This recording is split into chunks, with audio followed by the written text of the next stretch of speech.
The Andy Pollin Show. We got to go after this with everything we got, thinking they're going to come with everything they got. I'll start off by saying I'm bored, I'm broke, and I'm back. The Andy Pollin Show on ESPN 630 starts right now. Hopeful is the word that Dan Quinn is using to describe the chances of us seeing Jayden Daniels on the field Sunday when the Commanders take on the Chicago Bears. That's an interesting choice of words, given that finally there is hope that a quarterback is here in Washington. A franchise quarterback, maybe for the first time since Joe Theismann almost 40 years ago. And, we're all hopeful of seeing him, but the hope is for the long term.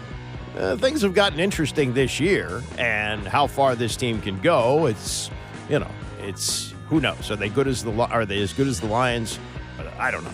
The 49ers, if they get healthy, are they as good as the 49ers? No. But all of a sudden, they're in discussion of a stratosphere that I don't think too many people thought they would reach when the season got underway. And look, with a 5-2 record, and you look at some of the records around the league, sure. I mean, the opponents are going to get tougher. And maybe the teams that they have beaten are really bad teams. And perhaps the team that we saw on Sunday is the worst team in the NFL. But 5 wins in 7 games, the inverse of that belongs to the New York Jets. We'll get to their Michigas and problems coming up. But, you got Detroit at 5-1. You got Minnesota at 5-1. Green Bay at 5-2. They're all in the same division. And Chicago 4-2. The rest of the league, with Tampa losing last night, they're 4-3. Atlanta is 4-3. They may be getting better, but you don't know. Philadelphia's 4-2, but the rest of the division looks like a mess, and I don't even know how real the Eagles are. There's a big game coming up not too many weeks from now when those teams will match up. So the NFC, with San Francisco injured, and now we learned that Brandon Ayuk is out for the year at 3-4. Seattle at 4-3. Are they that good? I don't know.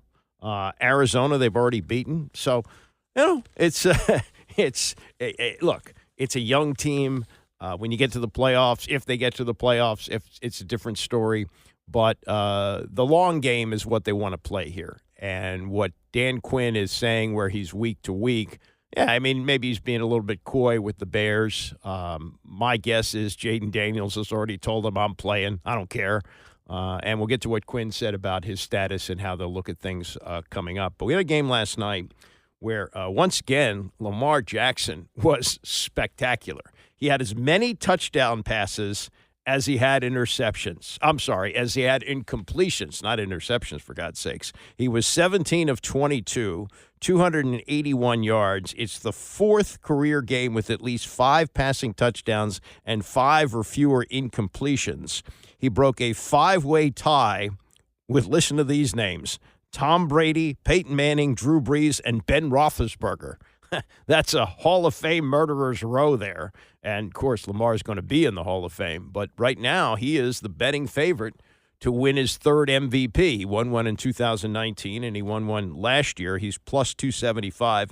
Patrick Mahomes is plus 475. And this is after an 0-2 start for the Ravens. And through 7 games, Jackson ranks 5th in passing yards, 1,800, 2nd in touchdown passes, 15, and 2nd in yards per attempt, 9.1.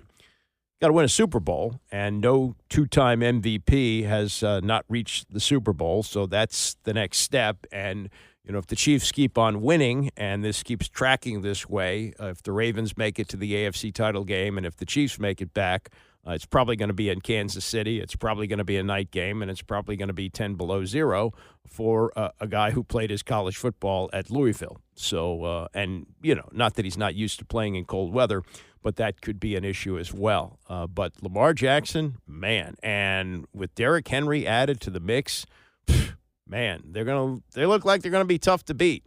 They lost a close game at Kansas City. Their defense let them down in that loss to the Raiders. But other than that, they have looked really, really good, and Lamar looked great last night. 5 touchdown passes, only 5 incompletions. There's another angle on this game, and this is the angle of what Tampa is now facing, and that is that what they had in weapons for Baker Mayfield are going to be gone. One of them probably for the season, almost certainly for the season, and the other one, who knows? We'll see, how long Mike Evans is going to be out with a hamstring injury, but he had to leave the game. And Chris Godwin was in the game. It was a 10-point loss. They had come back to make it a 10-point game, recovering an onside kick, but the Ravens are up 10, 41-31. It's a minute and change left in the game, and Godwin goes out with what looks like a season-ending injury. It's a dislocated ankle, and the word is he's going to have surgery, and next year is most likely when he comes back. So the second guessing begins, and we've all watched games. We've watched guys getting hurt late in games that have been decided, and we say, what is he still doing in the game? I mean, why are they still playing this guy? We even said that with Marcus Mariota, not necessarily that he was in the game because he had to stay in the game. You couldn't play your emergency quarterback unless he got hurt, but they're still running zone read, and they're still having, design runs. And what's the point of it? You don't want to get him hurt. And we'll get to the whole thing with Jayden Daniels coming up with the comments from Dan Quinn.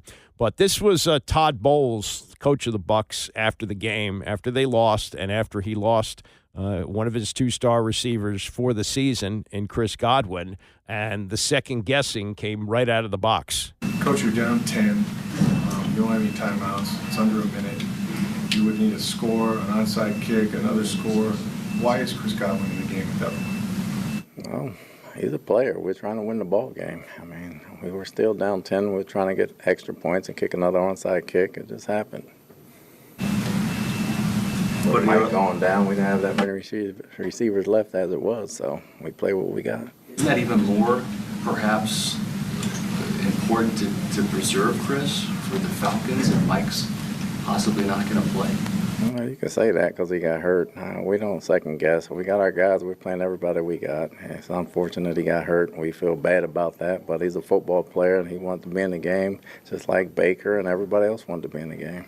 Don't you have an obligation, though, to protect your players from themselves? I do protect my players all the time. That has nothing to do with why we left them in the ball game. We still had a shot to score some points and win the ball game. It happened. It happens in football. That is Todd Bowles, who played in the league, now coaches in the league, and what he's saying about the availability of players is correct. You have a 53-man roster, but you only have 47 who are eligible to play in the game, and he's already lost one wide receiver at that point in Mike Evans. Ryan Clark played a long time in the league, had a couple of stints here in Washington, now an analyst with ESPN, and talked to Scott Van Pelt last night about why the reporters were off base in grilling Todd Bowles about that. That's not how the NFL works, right? The NFL, you only have 53 players on your roster.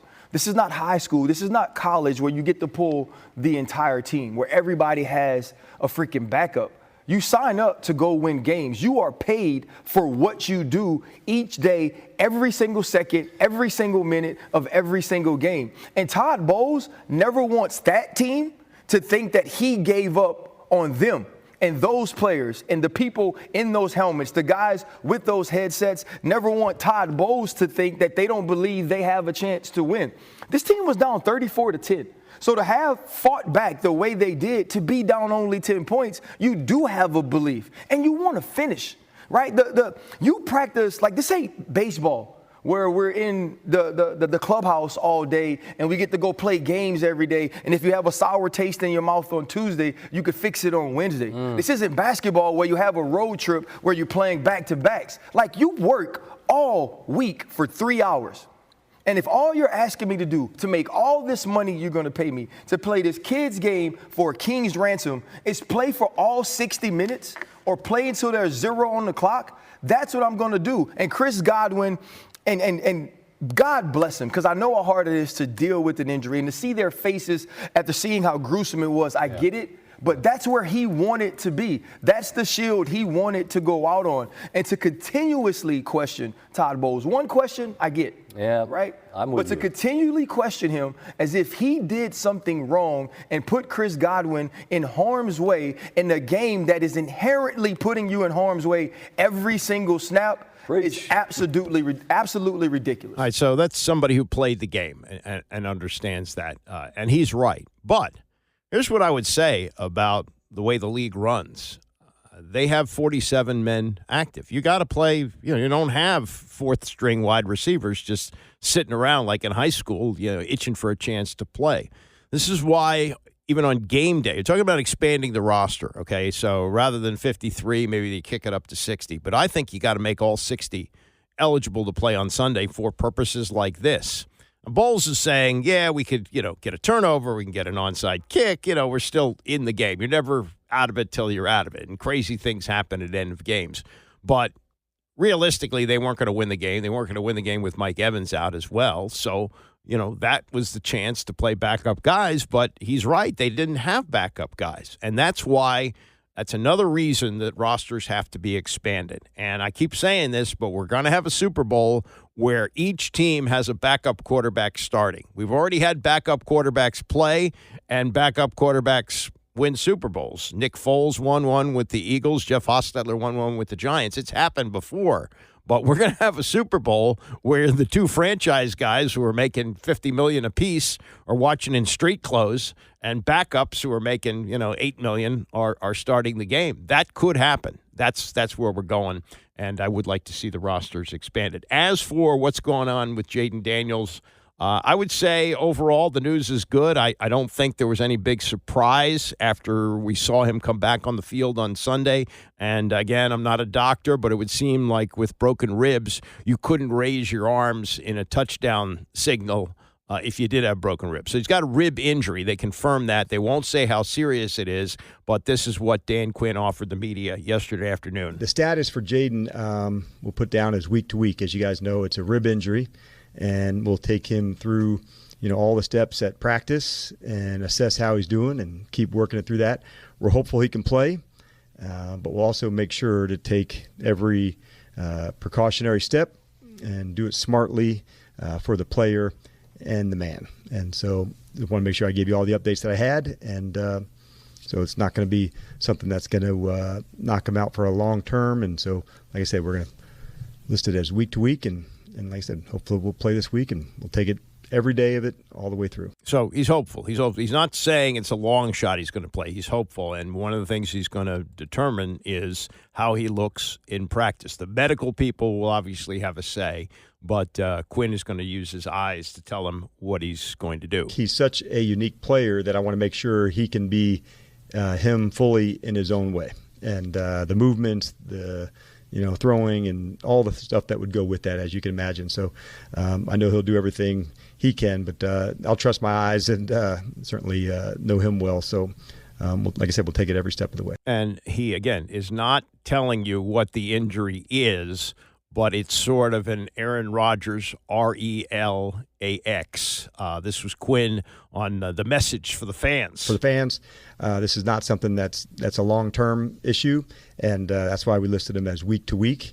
And like I said, we're hopeful he'll play this weekend, but we're not going to miss one step, as it goes through it. And I guess you wouldn't mind making the Bears guess, right? And the line is crazy. Sunday night, after he went out of the game, the Bears were 1-point favorites. Now, and he, I would think that even after this news conference, this would be somewhat comforting news. More chance that Daniels plays. It's now 2.5 for the Bears. Odd. I'm not a betting guy, but might jump on that if I was. That's an interesting shift in the line, because it would seem that with Daniels going out of the game, that the line would go the other way, that the Bears would open as a bigger favorite, and it's now we hear hopeful that the line would close a little bit, but that's where it is now at 2.5. One other thing I want to add on to this. I was watching Channel 4 last night. Sean Yancey, who is an excellent anchor, news anchor, and they had J.P. Finley as their sports guy, was giving the update from the Daniels news conference and for Quinn news conference on Daniels and the status. And the message was they're going to play it safe. And, like I say, they're playing the long game with him. They're not going to risk big injury with a 5-2 record and a guy who they hope is their quarterback still in 10 years. So they're not going to do anything foolish here. But Sean Yancey, again, I think she knows sports. But she said what is really a common myth around town. Even people who are diehard sports fans believe this. So she said, so they're not going to push him out on the field like RG3. Sean, that's not what happened there. The history of this, and I think RG3 has been responsible for some revisionist history here. If you remember back in the 2012 season, everything was hunky-dory. He had that wonderful game on Thanksgiving against the Cowboys where he threw 4 touchdown passes. The following week, they played Baltimore. And late in that game, he had a collision with Haloti Ngata because he never really learned how to slide and was trying to get those extra yards. And Haloti Ngata, who weighed about 320, collided with him and hyperextended his knee. And RG3 came off the field, and then he limped back on because he was so nervous that Kirk Cousins was taking his place. Ultimately, he had to come off. Cousins managed to pull out the game in overtime, and he started the following week against Cleveland. Now, I was told by an orthopedic surgeon that the injury that RG3 suffered against Baltimore was a 4-week injury. It was described as a 1 to 4 week injury, and Griffin didn't practice all week. And he wasn't giving in on the idea that he couldn't start in the Cleveland game. But he didn't practice. And Kirk Cousins got all the first-team reps. Kirk Cousins was going to be the starter. He was a rookie as well. And they go to Cleveland. And I remember watching the pregame, and Griffin in shorts is running all over the field, running back and forth. And he wants to show everybody that he's fully healthy. And I'm told that he and Dan Snyder went to Mike Shanahan and said, okay, he's ready to play. And Shanahan says, the game starts in an hour. Kirk is the starter. He practiced all week. RG3 didn't practice at all. He's going to start, and he's not going to be active. So Shanahan had control over that. Griffin watched the game with his dad in the stands. They ran less zone read with Kirk because that wasn't his game. And Griffin and his dad decided that they were going to Mike Shanahan was trying to sabotage his career, wanted him to get hurt so that Kirk could play. And that's when, and this has been confirmed by Rex Grossman, who was in the room when this happened, that Griffin came in with 12 plays that he told Mike Shanahan he didn't want to run anymore. And Shanahan said, well, we got here doing it this way with you. If you don't want to run these plays, you don't have to play. We'll play Kirk. No, I'll play. So he managed to limp through the Philadelphia game. Alfred Morris was the bell cow there. They beat the Eagles. And in the last game of the season, he was a little bit healthier, but still limping. They beat the Dallas Cowboys to win the division with Morris getting 200 yards. And then we all remember what happened in the Seattle game where his knee was re-injured in the first half. There was some NFL films footage of him telling Trent Williams, it's since been taken down, but it was up, where he's telling Trent Williams, hey, I hurt my knee, but don't tell anybody. Had to stay in the game, limping through. I was told that at halftime, Mike Shanahan said, look, we're going to make a change, and Griffin went crazy. He was screaming at him, all I've done for this team. So they kept him in the game, and he stayed in the game long enough to fully blow out the ACL, and never the same again. I don't think it was all injury-related. I think it was that Griffin just didn't want to run that offense that they had for him anymore. And he's now out of the NFL. He's insisting he can come back and play 5 or 6 more years, and teams would want to sign him, but he's too much of a distraction. I mean, it's just nonsense. So the narrative that the team said to Griffin, you got to come back and play, not true. Because after the knee injury in the Seattle game, where his knee blew out and he had to have reconstructive surgery, he made a video sponsored by Gatorade called All In for Week 1. And he said, they promised me all in for week 1. And at the end of the preseason, where he didn't take a snap, Mike Shanahan was asked about Griffin starting the opener. And he says, well, Dr. James Andrews, has some concerns. And Dr. James Andrews, who was paid by Dan Snyder to be flown into every game and wear that stupid Redskins beanie on the sidelines, he said, no, there's no concerns there. Undermine the coach. And Griffin started the season, and he was bad. And finally, after 13 games, he was benched. Shanahan was fired, and the rest, as they say, is history. So if I get the chance to talk to Sean Yancey, who I like, who's an excellent news anchor, I would like to give her that kind of backstory. And let's stop this fantasy that the team told Griffin, you got to go back and play. You have to get back on the field, because that's not what happened. All right, a little baseball coming up. We got a World Series with 2 very high-priced blue blood teams. Jeff Passan, who will cover it for ESPN on the Dan Patrick Show yesterday with what to expect, and also an interesting wrinkle which he has on the Juan Soto contract. Stay tuned for that. It's the Andy Pollin Show, ESPN 630. The Andy Pollin Show on ESPN 630, the sports capital. So, if you've listened to me over the years, I like to view things through the prism of history. And here we are in 2024, and we have the Dodgers and the Yankees playing in the World Series. And I am old enough to remember when they met 3 times over a 5-year period. In 1977 for the first time, 78 in the rematch, and then again in 1981 when the Dodgers won. And that's when Dave Winfield famously got the nickname Mr. May from an angry George Steinbrenner, who lost that series and wasn't happy that Winfield didn't produce when he was making over $1 million a year, which was insane money in those days. But when you think about the free agent period in baseball, which began with Curt Flood challenging the reserve clause and then losing in the Supreme Court, but ultimately opening the door for free agency to start in 1976. And that's when George Steinbrenner really went to town, signing Catfish Hunter from the A's. And then a year later, when Reggie Jackson became a free agent after he had been with the Baltimore Orioles, remember, the A's were not going to give him a contract extension, and Charlie Finley wanted to get what he could for him, so he traded him to Baltimore. And the Orioles were not a big money team. They weren't going to re-sign Reggie, so he became a free agent and went to the Bronx and famously became the straw that stirred the drink. And in that World Series in 1977, he did something that was absolutely legendary, where he hit 3 home runs off 3 different pitchers on 3 straight pitches to wrap up Game 6. It is one of the great moments in not just baseball history, but sports history. I mean, talk about rising to the moment. That's when he became Mr. October.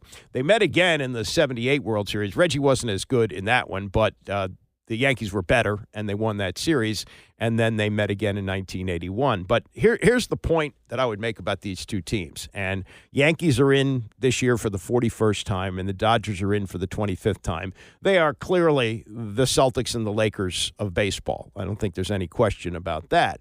And there is great history of them meeting. This is the 12th time they're doing it, but some of those were back in the 1950s when the center of the baseball universe was New York, where you had the 3 teams, the Yankees, the Dodgers, and the Giants. And on a number of those years in the 40s and the 50s, the Dodgers and the Yankees were meeting in the World Series. And one of the more famous moments, too, was the Jackie Robinson steal of home plate and Yogi Berra wigging out. And both of them went to their graves with different stories of what happened. Yogi, who died at the age of 90, continued to insist that he was out, but there was no instant replay and no conclusive evidence really from the pictures. So it remains one of those great baseball questions. But there is great history here.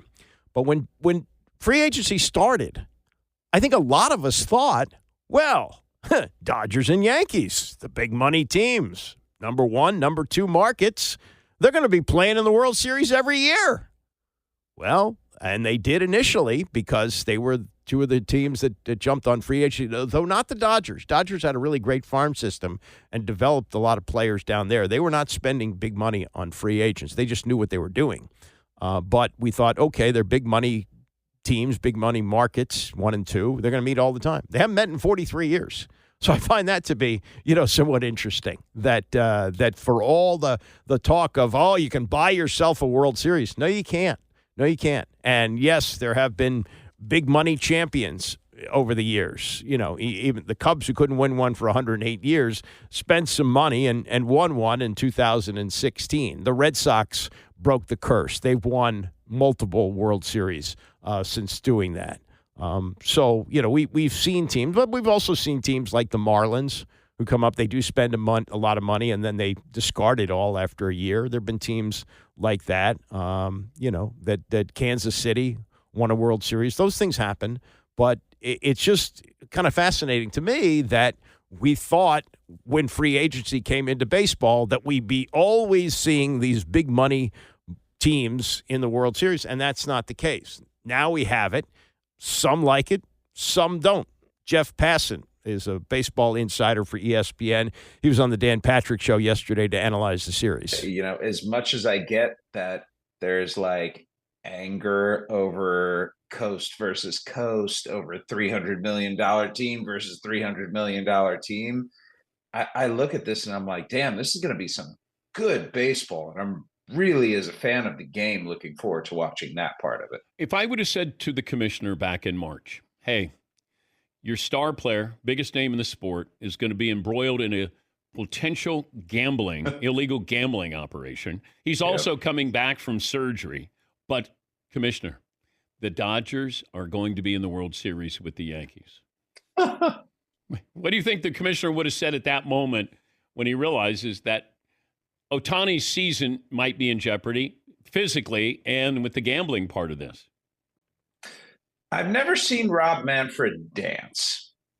I'm not sure how good of a dancer he is, frankly. But if you ever say Yankees-Dodgers to anyone in the commissioner's office, they're going to start doing a little, a little jig, a little shimmy, a little something like that, because this is their dream.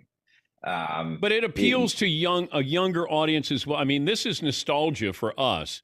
I'm curious about the younger fan. You have Ohtani and you have Judge. Is that enough that, kind of captures the imagination of any baseball fan?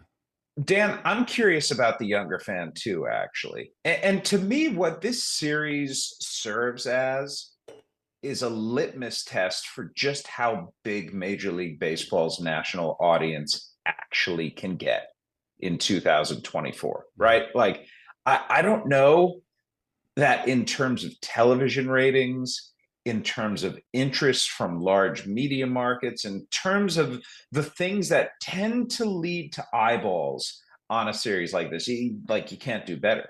And so I feel like we're going to see the ceiling for Major League Baseball here nationally, and it's going to be really good to have that baseline to understand, okay, just how much has the national interest in the sport waned in recent years, and how much room is there to grow beyond that as you try to bring it back from being more of a local, more of a parochial game than it's ever been before, and take it back to that national leviathan that it was once upon a time.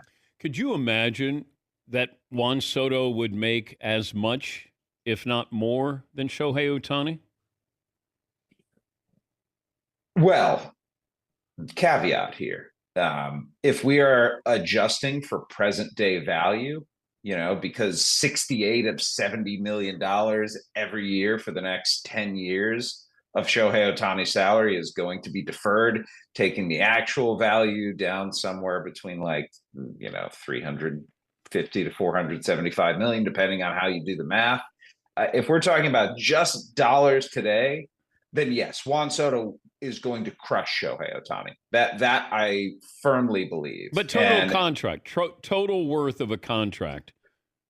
Is he going to make $700 million? I don't think Soto's going to get 700. No, but he does, Dan. He does have one real advantage on his side in that situation.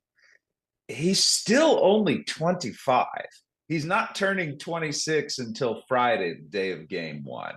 And the fact that if you are an organization and you want to get Juan Soto, you can stretch this contract very reasonably for 15 years, and you're still going up to only his 40th birthday at that point. We've seen other contracts go beyond a player's 40th birthday. So is it a possibility that some team goes to him and says, we want to give you 15 years, and he says, okay, I want, $46 million a year, and that thing gets up into the 700 rate? Yeah, that's realistic.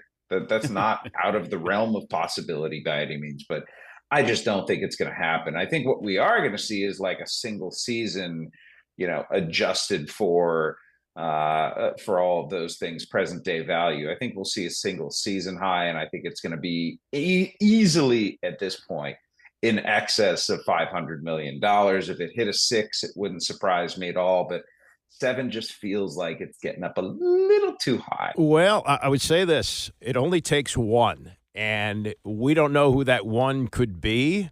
But if Scott Boras can set up the proper bidding war, maybe he can pull it off. His greatest bidding war, I guess that's the term for it, greatest bidding war happened in 2000. Alex Rodriguez was a free agent with Seattle, and Boras shopped him around, and he found the guy. He found the guy with the Texas Rangers, Tom Hicks, and Boras was so arrogant that he wanted to make sure that Alex Rodriguez got double what the previous mind-blowing contract was. And the previous mind-blowing contract was Kevin Garnett re-signing with the Minnesota Timberwolves, which is really what got the other NBA owners up in arms. That's at a time when franchises were selling for about that. And they said, "Oh my God, this is insane. We got to do something." So they made some adjustments in the salary cap and the collective bargaining agreement and so forth. But the arrogance that Boras had was, "I'm going to double that." So he found a guy who was willing to outbid the other owners by $100 million. Now the money that A-Rod got from the Texas Rangers, $252 in 2000, which was exactly double what Garnett got with the Timberwolves. In today's dollars, that would be a 10-year deal worth $446 million. And in today's dollars, that wouldn't, he wouldn't sign that because that would be too low. Obviously, because, A-Rod at that point really was what Soto is now, maybe even better. So you'd get more. So Soto's deal is going to be over $500 million. We know that. Adjusted for inflation, that maybe that means something. I'm not financially savvy enough to know, but he's going to get a boatload of money, and the number is, I think, going to, especially if he has a great World Series. He's already had that incredible at-bat the other night, which put the Yankees in the World Series, but if he is the World Series MVP, yeah, the number is going to get up there, and I think the guy that Boras really wants to get heavily into the bidding is Steve Cohen, the owner of the Mets. I think there's great value in getting the superstar away from the Yankees. And these are Hal Steinbrenner's Yankees. These are not George Steinbrenner's Yankees. And because he's paid Aaron Judge, because he's got, other players on the roster who are making big dollars, I don't know if they're actually going to do it. And here's something else about the World Series. Yes, it's really cool that we're going to see the two MVPs face each other. I think that's one of the big intrigues about this, that you're going to have Shohei Ohtani for the Dodgers and Aaron Judge for the Yankees. But history tells us that superstars, MVPs, don't necessarily win World Series MVPs. Jerry Brewer's got a column about series preview in the Post today, and he says it has become rare for a regular season MVP to win a World Series. After Kirk Gibson did it with the Dodgers in 1988, it took 24 years before Buster Posey did the same for the San Francisco Giants in 2012. That started a cluster of MVP champions that decade. Chris Bryant with the Cubs in 2016, Jose Altuve with the Astros in 2017, Mookie Betts with the Red Sox in 2018. He says, assuming Judge and Ohtani indeed win the individual honors, this World Series is certain to see a 162-game MVP celebrating at the end. So, yeah, one of the MVPs is going to be a World Series champion. Will that MVP be the World Series MVP? And in the post-Buddy Biancalana days, you look back and there have been unsung heroes who have done miraculous things in the World Series. We were talking yesterday about the Carlton Fisk home run in Game 6 in 1975. The reason that was a walk-off home run in the 12th inning was that light-hitting Bernie Carbo, who probably weighed about 160 pounds, hit a 3-run homer off Raleigh Eastwick in the 8th inning to send the game into extra innings. And as the story goes, Carbo is rounding first base, and he says to Pete Rose, who's there, he says, "Pete, don't you wish you were as strong as me?" And Rose says, "Isn't this great? Isn't this exciting?" He loved baseball, and he loved to gamble too. And who knows? Maybe he had money on the Red Sox that night. But I think that if you're looking at at who will be the MVP of these playoffs, it's very intriguing. Is it going to be one of the two league MVPs, or if it's Juan Soto? If Soto, and we've seen Soto do great things in postseason play with the Nationals. He's one of the big reasons they won that year. Strasburg was the MVP, but Soto was enormous, really just getting them there. I mean, that game where he, in the one game wild card, where he got the double off of Josh Hader to put the Nats ahead and win that game, huge. And he was great in the World Series as well. Remember hitting one up on the train tracks in that World Series. So, if he gets to be the MVP, which is conceivable, boy, that's going to be fun to watch. That's going to be interesting to see how high the dollars go. In the meantime, wild year in college football. A lot of reasons for it. Some of it may have to do with the fact there's going to be a 12-team playoff, so if you lose a game, your season isn't over. You may even see some teams get in with 2 losses. That might be part of the picture. But the big factor, I think, is the NIL. That the NIL and the transfer portal. That guys are staying in school longer, 1, and 2, the ability to go from one school to another without having to sit out a year. And it's created a situation where we have games like Alabama playing at Vanderbilt and losing. Some of the crazy upsets we've seen, some of the parity that's going on. Whatever you want to say about the NIL and the transfer portal, the games are good. I don't think it's a sustainable system in college football because you're constantly asking boosters to kick in money. If you kick in, say, $1 million one year, you're going to do it the next? You're going to pay $1 million a year to have a good football team? No, I don't think it's going to work that way. So it'll eventually change. But when David Pollack, and I don't know why ESPN got rid of him. I thought he was excellent on college football. He was an All-American at Georgia and had his NFL career shortened by a neck injury. But in analyzing college football, he's terrific. And he was on Dan's show yesterday explaining why we have the upsets and the parity that we have right now in college football. The depth is depleted on every great team across the country. Like, you're not seeing a bunch of great backup quarterbacks anywhere anymore. You're not seeing a bunch of great backup players anymore. I had a coach in the top 5, Dan, a coach in an SEC program in the top 5, like a elite program, that literally said, we stop recruiting multiple 5-star guys once we get a commitment at the same position. Who the heck says that? Like, who says that out loud? You want as much talent as you can get, but if one doesn't play early, Dan, they're going to leave. Yeah. So you put all the time, energy, resources into that person, and now they're going to leave. So the roster compilation is different. So now you have so many guys that can join the party now. And here's the thing we haven't seen. We've talked about it for years. Oh, so-and-so's hot down the stretch. Okay, well, now they get a chance to prove it.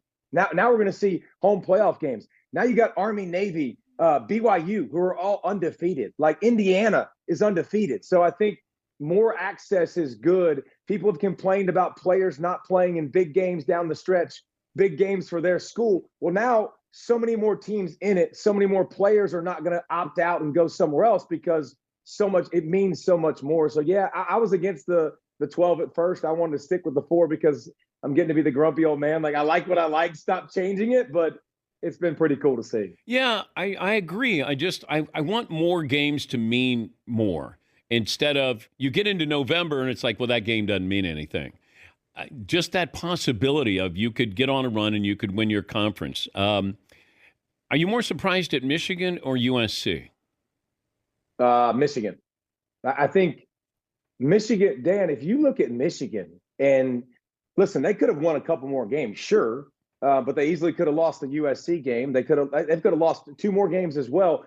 There's a good chance if you look at Michigan's schedule, they might not go to a bowl. I'm fine with Michigan. Like, I got a ring, by the way, if I'm Michigan fans, and I'm flaunting. I don't give a dang if I have a bad season, but I don't think you expect them to fall off a cliff and not go to a bowl game. The only guarantee on their schedule is Northwestern left. Like, they got Indiana, they got Ohio State, they got Oregon. So they could lose 3 out of those 4 and be sitting at home during bowl season, that's crazy to think about with so much NFL talent and such a good defense. But the quarterback spot, man, and the receiver spot for them has been such a weakness. And when you're trying 3 guys, you know good and well you ain't got one.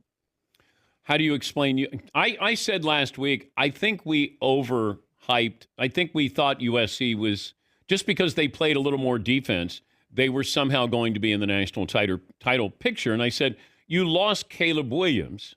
Start there. And, okay, you're playing a little more defense. Well, playing any defense is a little more than you did. I just think the expectation level was out of whack for USC. Well, and you're playing a much better schedule. Like, I mean, you're playing in the Big Ten now, obviously, so it's going to be a lot harder. You've got a lot more teams that can beat you and stylistically that can line up and pound you. Here's the thing. If we point to Lincoln Riley, we can point to Heisman Trophy winners. We can point to explosive offenses. We can point to explosive skill players. He's never developed the line of scrimmage. That's where he struggled the most, man. Offensive line. You watch offensive line at USC, they're not good. They struggle to keep their guy upright. Their backs are really good. Like those backs could be great players if you gave them space. The system and the way he coaches, the further he got removed from Bob Stoops and that physicality and that toughness, the more you've seen his squad struggle. So I don't know what you do either, man, because – and here's another thing, too, another sneaky thing about Lincoln Riley. He hadn't recruited the state of California. That's kind of surprising to me when you go to a brand at USC and you walk in, and here's your recruiting pitch, Dan. I walk in and I'm like, hey, quarterback, you're the best quarterback? Okay, here's my resume, Heisman Trophy winners. Here's my resume. We go to we put up the best offenses, #1 overall picks. Like, just go ahead and sign on the dotted line right here. So the fact that he hasn't been able to get California, Oregon comes in and gets more California kids. And so I think the recruiting trail, hiring a defensive coordinator that wasn't as good at that spot, because if they had a defense the last couple years, they could have made some serious noise. So there's definitely trouble at USC, and he's got to find a way to get more elite talent and to promote more physicality some way, somehow in that program. Well, they're 3-4. They lost at home to Penn State when people like Colin Cowherd were crowing about the idea that you get caught up in la-la land and you go to California. There's no way Penn State could win. They were behind at the half. Of course, they came back, and they again blew a lead in College Park on Saturday. And now you're in the group of people that has to raise money for the school to pay for his contract, and you're going to say you want to kick in $1 million to make sure Lincoln Riley stays? Or the buyouts even higher, and they're willing to pay it at some of these places. The buyout of $77 million for Jimbo Fisher, it's absolutely nuts. It's crazy, not sustainable. But the games are really good, But there's no way. And now I'm going to dive into a story that's front page of the Washington Post today. They've got an analysis of how nuts things are in the NIL in college football. Basketball season is starting tonight in the NBA. So we got 2 games. We got the Celtics, defending champs, are going to get their rings. They're going to play the Knicks. And then we also have the Lakers playing Minnesota. And the intrigue there is, are we going to see LeBron and Bronny play? Well, there are at least two people who will be in the crowd who will have really a unique interest in this, and that's Ken Griffey and Ken Griffey Sr., because, or maybe vice versa. You don't call senior, do you? Just call him Ken Griffey, and then there's Ken Griffey Jr. Anyway, they became the first father and son duo to play. Not only that, when they played, I think it was 1990, when they played for the Mariners, they hit back-to-back home runs in the same game. That was cool. Well, of course, back-to-back home runs, same game. But I was actually watching live when they hit back-to-back home runs. That's got to be the number one father-son moment in the history of sports. This is going to get more hype if Bronny plays with LeBron. They've already played in the exhibition season, but if they play in a regular season game tonight, that's really cool. And Griffey Jr. told the MLB Network, he said, "It's a big deal for my dad and I to be there. We made history. Now we get to watch history, so that's going to be cool." Bronny made it clear he doesn't know whether he's actually going to play against the Timberwolves tonight. J.J. Redick says nothing's been finalized about the Lakers playing rotation. But you can imagine if this is a lopsided game, the fans are all going to be chanting to see Bron and Bronny playing together. Do you do it like a ceremonial thing? I don't think they'll do that. But could you do it to just get it out of the way, kind of like senior day when the walk-ons get to start? Could you play Bronny and Bron until there's a first dead ball? I think you probably could. I don't know if they want to do that sideshow. I don't know if they want to put Bronny in that position, but that would be one to keep an eye on. In fact, next hour I've got a story from Baxter Holmes, wrote this at ESPN. He's predicting doom for Bronny in the NBA, and he's got quotes from unnamed general managers as to how bad this could be. So that's something else to look at. And keep an eye on your man Corey Kispert for the Wizards. Just signed a contract extension that will pay him an average of $13.5 million a year, 4 years, 4 years, $54 million. Not too shabby for a guy who averaged 13 points a game. Crazy. Coming up, we'll get to what Terry McLaurin said yesterday about the SEAL training that they went through in the offseason and also the injury to Jayden Daniels. It's the Andy Pollard Show, ESPN 630. You have probably heard the rumor over the years that Paul McCartney is dead. Some people point to the Abbey Road cover where he's walking across the street barefoot and the other Beatles have shoes on. Just crazy stuff like that. Well, that started 55 years ago today, and I will have the chronicling of that, of how the rumors started, and also what Paul McCartney says these days about that rumor. How'd you like to walk around every day and some people think you're actually dead? And he's public. He's in his 80s now, but still does concerts and is still great at what he does and looks great.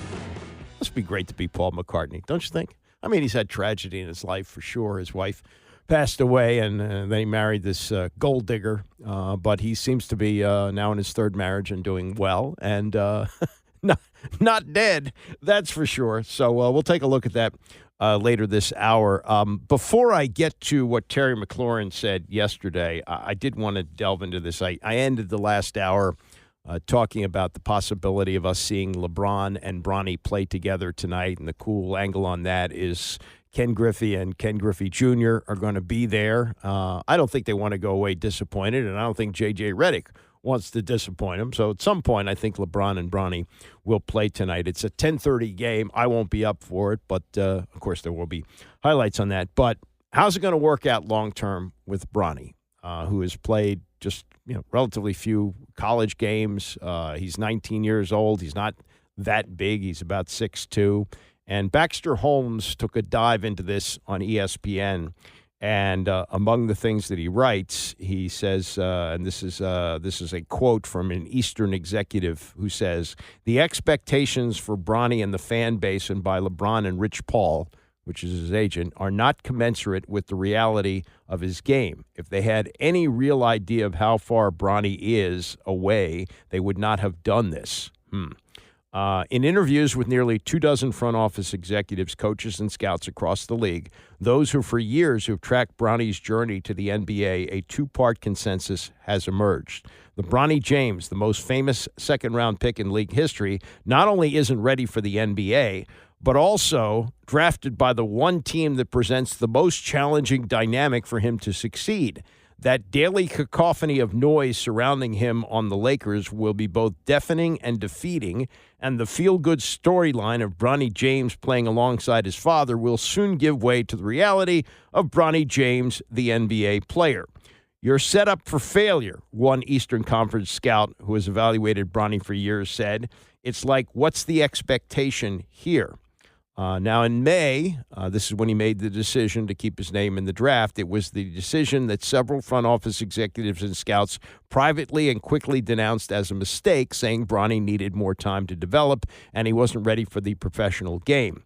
He should have stayed in school, one Western Conference executive said, no doubt about it. In a normal world, he would have been a really good 4-year college player, one Eastern Conference scout said. Well, we're not living in a real world if he's LeBron's son, obviously. For the whole thing to have even made it this far is surreal, another Western Conference executive said. Analytically, if you just had the numbers on a page and no name attached to it, he doesn't project in any way, shape, or form as an NBA player.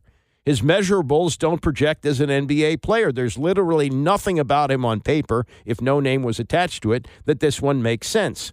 Other executives and scouts said they didn't think Bronny was good enough to be drafted even late in the second round, but understood the allure. That he was LeBron's son, carried enormous weight, but not necessarily in a bad way, another Eastern Conference executive said. It's not just the name. It's not just he's LeBron James' son. It's that he was raised by LeBron, the executive said, if anybody takes a gamble on Bronny James, they're getting the most incubated basketball player ever. So that's clip and save. All these execs, unnamed execs, they could be proven wrong, or we'll look back at this in a year and go, my God, how is LeBron trying to force this kid down everybody's throat, and look at what he got in return. Now, his life is going to be fine, whether he's a basketball player or not, but he is facing probably the most pressure that any NBA player has faced in a long, long time. I mean, you could make the case that, top picks are facing that, but he just, as they're saying, he doesn't have the game. He doesn't have the measurables. He doesn't have the experience. He might have been a good college player, a 4-year college player. There's nothing wrong with that. There are thousands of guys who do that every year. NBA, what do you have, 30 teams with 15 on a roster? 1,500 players? Do the math. It's just not doesn't add up. But this was going to happen, and it was going to happen because LeBron said it was going to happen. And I'll say this, and I don't think this is necessarily a criticism of LeBron. Maybe it could be viewed this way, but he's someone who grew up without a father. And, he probably looks at the father-son relationship as very, very important, but he has it in a different perspective than I think some of us have who grew up with dads and became fathers ourselves. I mean, my son likes sports. He was not a great athlete, but I didn't push him in anything. I think he exceeded his talent in how hard he worked, but I wasn't pushing him to do it.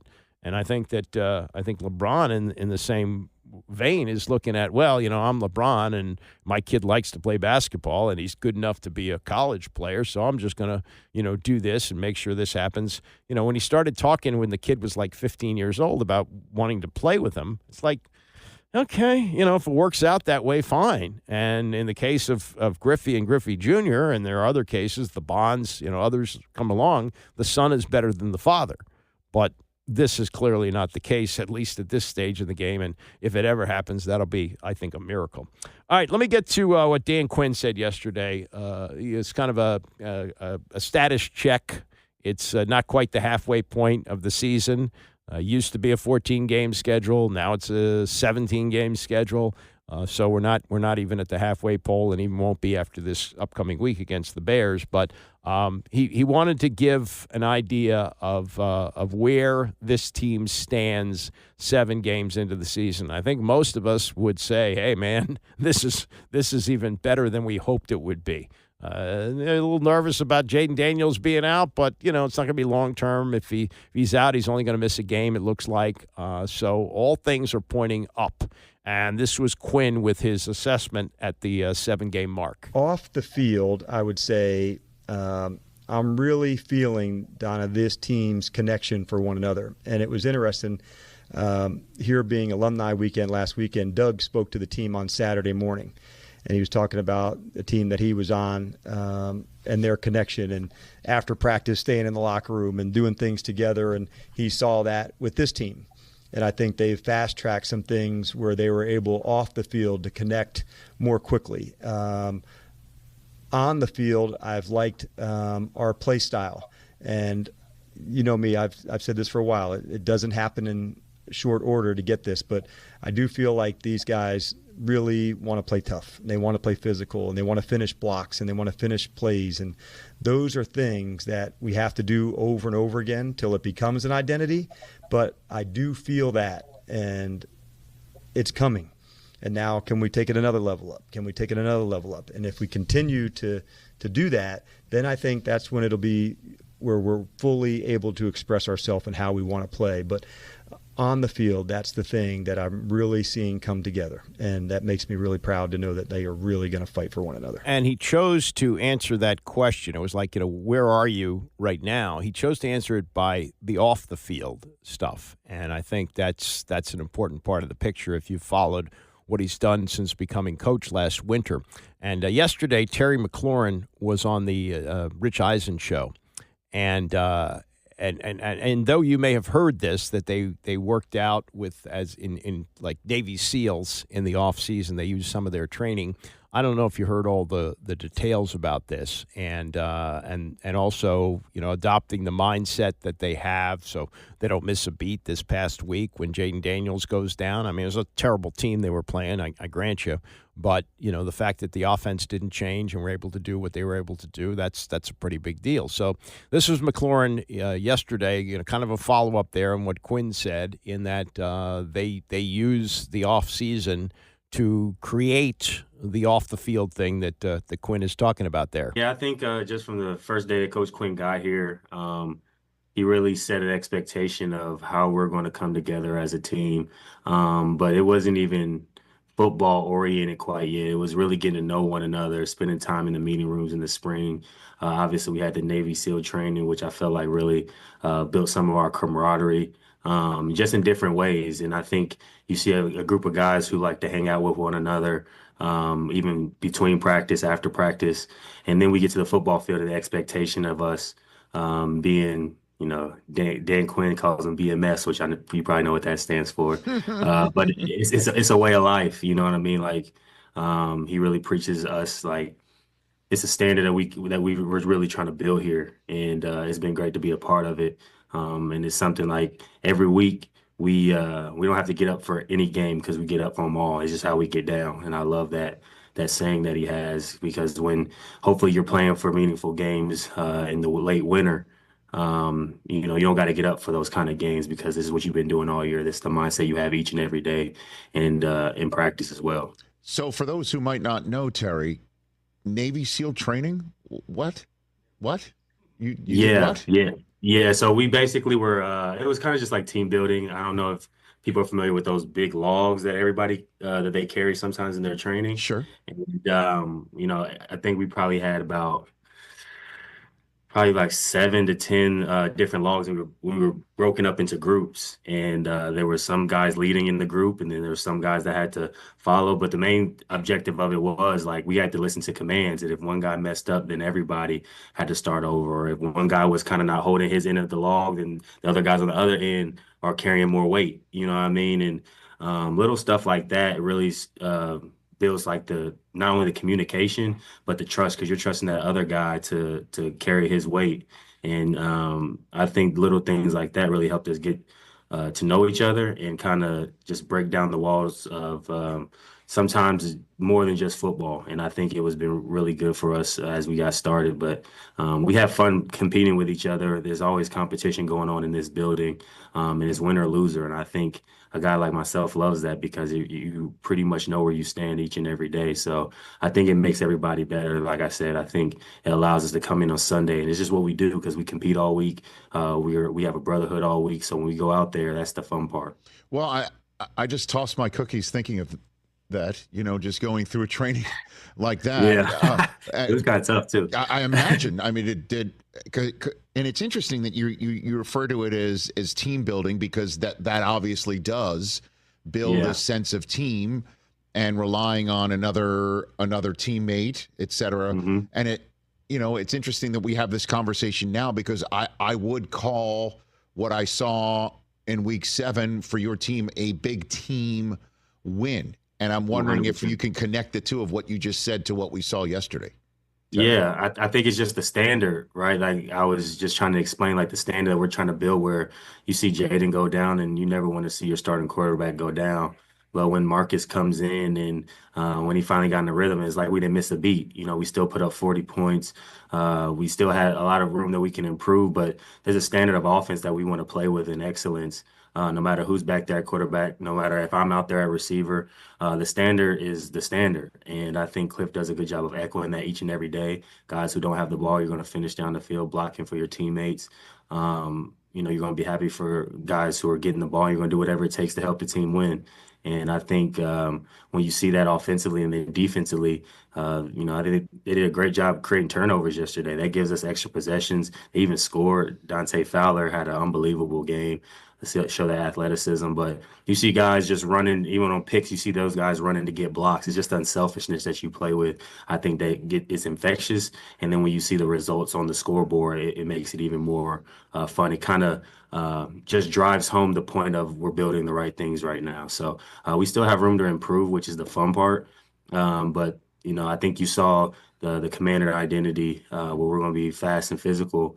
We're going to create turnovers, create explosive plays, and no matter who's in there, that standard's going to be set. That's part one of the Terry McLaurin conversation with Rich Eisen yesterday. Part two is about the team coming together after the Jayden Daniels injury and performing for Marcus Mariota. And Terry McLaurin knows of what he speaks. I believe Nicky Javala had this yesterday. I believe this stat is correct, that this is the 14th different quarterback that McLaurin has played with in the regular season in Marcus Mariota. I think it's 12 different starters now with Daniels, and I guess it would be 13 different starters if Mariota has to start against the Bears.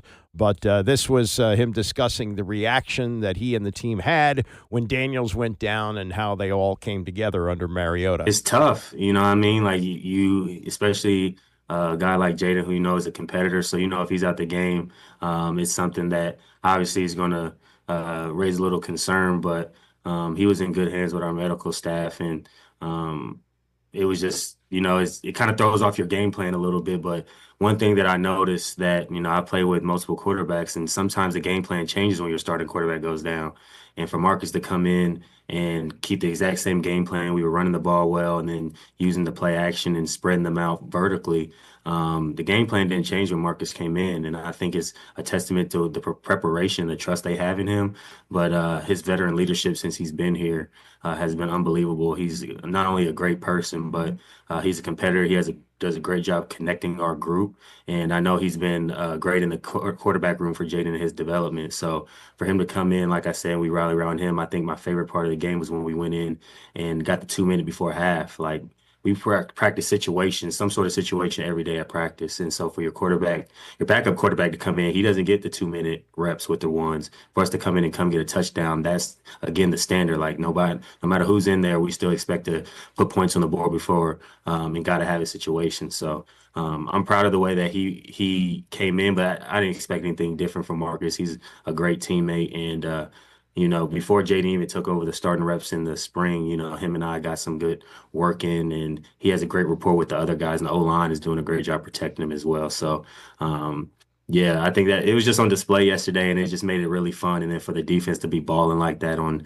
Darryl Green Day, that place was rocking. So it was cool to be a part of that. Yeah, think about what he says there about the 2 minute drill. He's talking about at the end of the half, and they're up 20-0. So you might think, let's play conservative because we don't want the backup quarterback throwing a pick six. Now, they ran the 2 minute drill. They had confidence in him, took it down the field. Zach Ertz scored a touchdown just before the half, and it was 27-0. It was out of hand at 20-0 because Carolina was no threat to score. But they made it 27 to just show what he talked about, the standard that whoever's playing quarterback, whoever's in there, they have their standard. And I love the fact that they've kept their foot on the gas at the end of the half. Ron Rivera, Mr. Riverboat Gambling Ron Rivera, used to take a knee in those situations at the end of the half. And even early on in his first year, remember this, when it looked like winnable games, one-score games, that he would take knees at the end, run out the clock, didn't make any sense.